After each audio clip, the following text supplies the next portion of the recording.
Unidad 3. Sistemas de gestión, seguimiento y control de la ejecución de proyectos. Ese sistema de gestión y control de proyectos es un conjunto organizado de procesos, de herramientas, de técnicas diseñados para monitorear el progreso de un proyecto en ejecución, y no solamente en ejecución, sino inicia inclusive desde su pre-ejecución.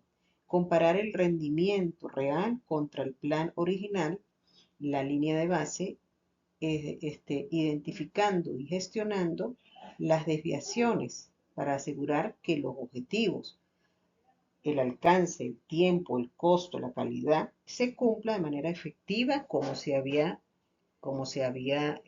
establecido. ¿Cómo, cuándo y cuánto se va a desarrollar en el proyecto? La inversión y el tamaño son proporcionales. Se está ejecutando como se quiere. ¿Dónde se va a desarrollar? ¿Dónde se está desarrollando? ¿Con qué se va a desarrollar? Y administrativamente y legalmente, ¿qué se debe hacer antes, durante el desarrollo del proyecto? En cuanto a la ingeniería, lo que tiene que ver con la localización y el tamaño del proyecto.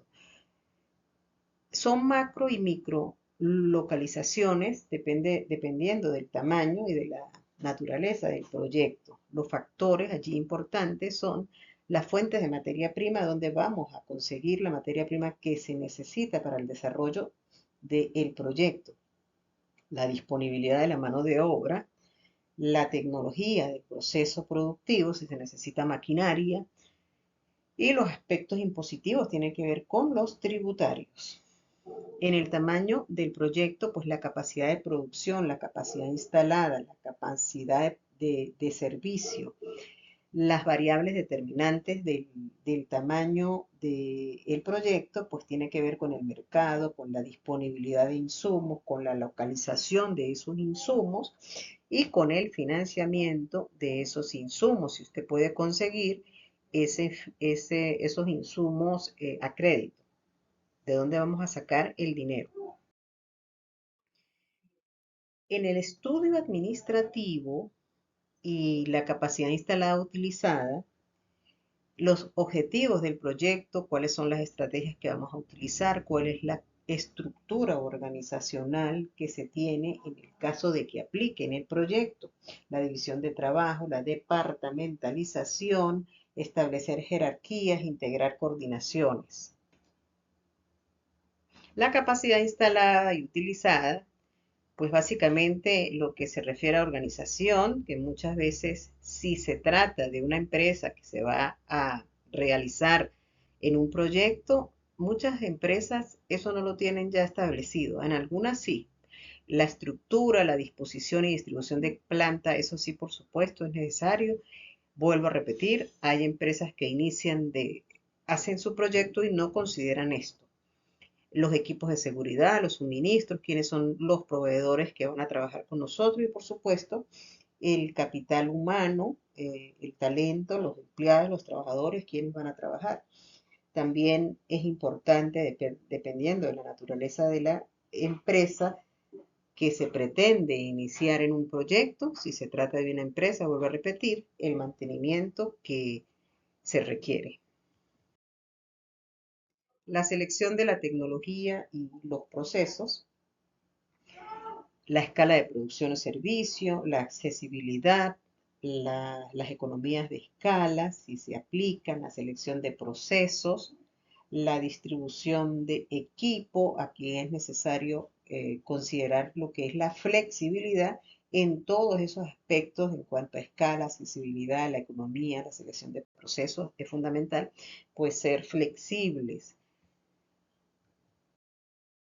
Aquí vemos el primer sistema de gestión de control que hay que aplicar, que es el cronograma de la proyección y distribución del tiempo. Fíjese que tenemos una serie de actividades y tenemos una serie de meses, años, trimestres, de acuerdo de la la naturaleza de el proyecto. Eso es importante, qué actividades se van a desarrollar y cuánto tiempo se requiere para desarrollar cada una de esas actividades. Esto es detallar las actividades del proyecto, indicando cada una de las etapas o el tiempo. Y ya una vez identificadas y ordenadas, se debe estimar la duración de cada una de esas etapas y cuánto dura cada una de esas actividades. Y así como la distribución del proyecto y el tiempo es importante, también es importante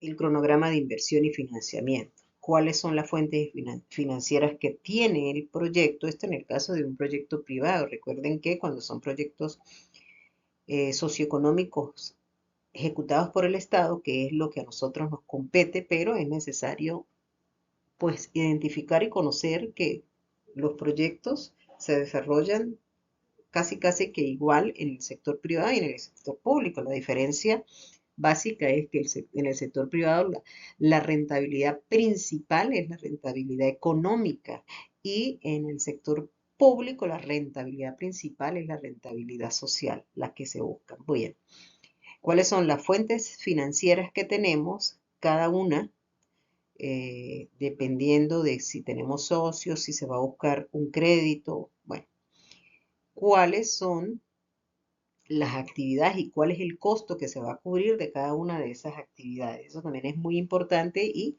de eso se trata el cronograma de inversión y financiamiento, ¿verdad? Es detallar las actividades del proyecto y su costo, indicando cuáles son las fuentes financieras de ese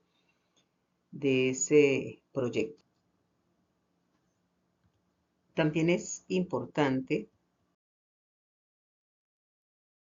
en ese control y seguimiento considerar lo que es el estudio legal, la envergadura de la empresa, los aspectos tributarios, el riesgo que uno va a asumir desde el punto de vista legal, si se trata de una persona jurídica, si se trata de una persona natural a través de una firma personal, si es una asociación civil, si es una compañía anónima o cualquier otra forma que se le vaya a configurar en ese proyecto. La tramitación de permisos que sean necesarios. Hay que hacerlo frente al CENIAT, Servicio Nacional Integrado de Administración Tributaria. Si se necesita solicitar permisos al Cuerpo de Bomberos, al Ministerio de Trabajo, al Seguro Social, al Ministerio de Salud, al Ministerio de Ambiente, cualquier otro. Es importante hacerlo. El estudio ambiental. Este estudio solo se realiza en el caso de que se altere el medio ambiente natural existente. Por ejemplo, en proyectos de construcción de obras rurales agropecuarias, allí lógicamente va a haber un impacto ambiental, hay que hacer el estudio, pero en el caso de que no haya una violación al ambiente o una contaminación al ambiente, no se hace. El impacto de ese proyecto socioeconómico que a nosotros nos compete, en este caso de la asignatura, no debe afectar de forma agresiva al medio ambiente y si lo hay en el proyecto, debe haber la solución para ese impacto. Hay que disminuir de alguna manera la problemática de salud, de empleo, de educación, de vivienda, de seguridad. Eso es lo que hay que buscar disminuir en un proyecto socioeconómico. Algunos de esos aspectos hay que hacerlo, hay que disminuirlo. Por eso en el marco lógico, nosotros en la asignatura determinamos un problema de esta naturaleza generamos su marco lógico y posteriormente se va a generar un proyecto que resuelva ese problema estudiado. Se debe generar mejor calidad de vida, debe haber un impacto económico creado y considerado en el diseño y en la ejecución del proyecto, por ejemplo, generación de empleos directos o indirectos. Y fíjense que si hay una generación de empleos en un proyecto socioeconómico del Estado, pues es el mismo Estado el que va a proveer el dinero para cancelar esos sueldos y salarios. Y hay que describir los campos, perdón, los cambios, y por qué no, bueno, los cambios, ¿sí? Los campos en el medio físico, biológico y esos cambios que se generan allí. Hay que determinar cuáles son los campos físicos, biológicos y cuáles son los cambios que se generan en esos campos. Este, por supuesto, con criterio y técnica de norma ISO, puede ser, de normas de seguridad ambientales, tomando en cuenta que es necesario en el mismo proyecto tener la solución en el caso de que haya impacto negativo al ambiente.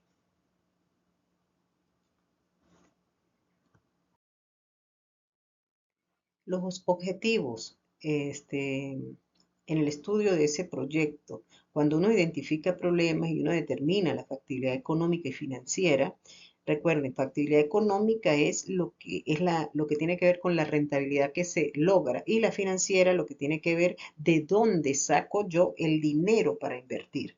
En el caso del proyecto socioeconómico del Estado, en esta asignatura se va a manejar el Fondo de Compensación Interterritorial, la metodología y eh, el- la fuente de financiamiento es el Consejo Federal de Gobierno, o sea que es el Estado. No hay que buscar financiamiento aparte. Es necesario revisar los aspectos técnicos de ingeniería, los aspectos económicos financieros, los aspectos legales, hay que construir el flujo de caja y hay que buscar criterios de evaluación. En cuanto a la relación costo, volumen, utilidad, el costo pues debe ser personal, materiales, insumos, costos indirectos, los gastos administrativos, de venta, de promoción, financieros y hablamos de costos fijos y costos variables. Es necesario en cualquier proyecto, de alguna manera, conocer cuál es el punto de equilibrio. El punto de equilibrio es donde la demanda se hace igual a la oferta. El volumen en el que si ganamos ni perdemos, este, el volumen y el valor del costo fijo, del costo variable, de los precios, es el punto de equilibrio es costo fijo sobre el margen de contribución y ese margen de contribución es el precio en lo que yo voy a vender menos el costo variable. Por ejemplo, en un proyecto muy sencillo y esto es un proyecto, un médico que se va a dedicar a hacer consultas. Y cada consulta, aquí en el ejercicio hipotético, vale $100. El costo variable de esa consulta es $40. Los costos fijos del establecimiento donde yo voy a tratar de generar estos $100 por cada consulta son $720,000 por año. Se halla el punto de equilibrio y se consigue allí. El costo fijo, $720,000. El margen es $100 que voy a cobrar por cada consulta menos los $40 que es el costo variable. Es decir, que se logra, el punto de equilibrio se logra cuando se alcanza a hacer 1000 consultas por mes. es decir, 12.000 consultas por año. Aquí está la gráfica. Fíjese que allí hay un punto de equilibrio donde la demanda es igual a la oferta. Las inversiones del proyecto y el financiamiento del proyecto, como les dije hace rato, las inversiones es lo estimado en la inversión, el cálculo de la depreciación, la estimación del capital de trabajo. Generalmente esa estimación de capital de trabajo en los primeros 3 meses de cualquier proyecto es negativo porque lo que genera son pérdidas. Y el financiamiento del proyecto es de dónde vamos a sacar el dinero, cuáles son las fuentes de recurso alternativo, cuáles son las condiciones del mercado financiero, cuál es la tasa que voy a pagar por por el préstamo que logre. El financiamiento del componente importado en el caso de que vaya a haber importaciones, y el nacional y los créditos comerciales, así como también el costo del crédito. El costo del crédito, recuerden que es una tasa de financiamiento que hay que cubrir. En cuanto a la inversión es la salida inicial requerida, tomando en cuenta, ¿qué vamos a tomar en cuenta? El costo por instalación, el del activo nuevo, los ingresos después de los impuestos obtenidos por la venta, en el caso de que se vaya a vender, el activo viejo, si hay activo viejo, o cualquier gasto preoperativo o cualquier cambio del capital de trabajo neto. Si hablamos de desembolsos necesarios para adquirir o adecuar la facilidad de productos o servicios, esto en el caso de que un proyecto sea desarrollado sobre otro proyecto ya existente.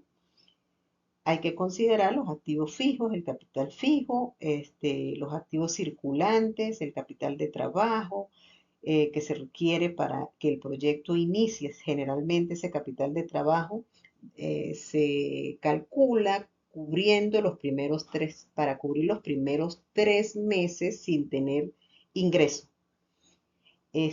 ¿Qué es el capital de trabajo? Es la parte de la inversión inicial destinada para cubrir los requerimientos mínimos de activo circulante, el dinero indispensable para que el proyecto inicie y continúe hasta que se generen sus propios ingresos. Y por eso es que se estima 3 meses sin ingresos propios, pero hay que cubrir el capital de trabajo. Y la depreciación se aplica generalmente las tasas de depreciación de acuerdo a la legislación vigente. Se aplica lo que es la distribución, la depreciación lineal a partir del valor del activo, el valor de adquisición del activo. El saldo se determina en los libros y ese es el que se llama valor de libros y que sirve como referencia para la liquidación posterior. Si vamos a vender, van a haber ventas y van a haber ingresos. Allí hay que incluir y todo lo que es que se relacione con lo que no se negocie y que permita generar ganancias. A veces el proyecto va a vender, por ejemplo, es una zapatería, es una fábrica de zapatos, las va a fabricar, los va a vender y, ¿por qué no?, va a distribuir. Pero es posible que esa distribución de calzado no esté incluido dentro del objetivo que tuviera la empresa, pero sin embargo ese ingreso en la distribución hay que agregarlo también porque va a haber dinero que ingresa de la distribución. Y los gastos o los egresos y los costos, considerar los costos de producción, los costos administrativos, el tratamiento es similar al trato que se le da al ingreso, ¿no? Agregar también aquí los impuestos. ¿Por qué? Porque los impuestos de alguna manera son egresos, aunque no son gastos, porque son tributarios, son para el Estado, igual debo hacer la erogación. Este, y allí pues todo lo que tenga que cubrir. Ahora bien, ya para concluir este tema, la perspectiva correcta para la elección de un criterio de evaluación. Recuerden que emprender no solo en cualquier proyecto, sino emprender en los proyectos que aumenten o por lo menos no disminuyan el valor de la organización o no disminuyan el valor del emprendedor. Siempre hay que buscar un proyecto que genere rentabilidad económica en el caso de un proyecto privado y en el caso de los proyectos del Estado, obligatoriamente debe haber una evidencia de rentabilidad social a un grupo de comunidad, a al conglomerado, porque es necesario que esa inversión genere rentabilidad social siempre. Bien, gracias.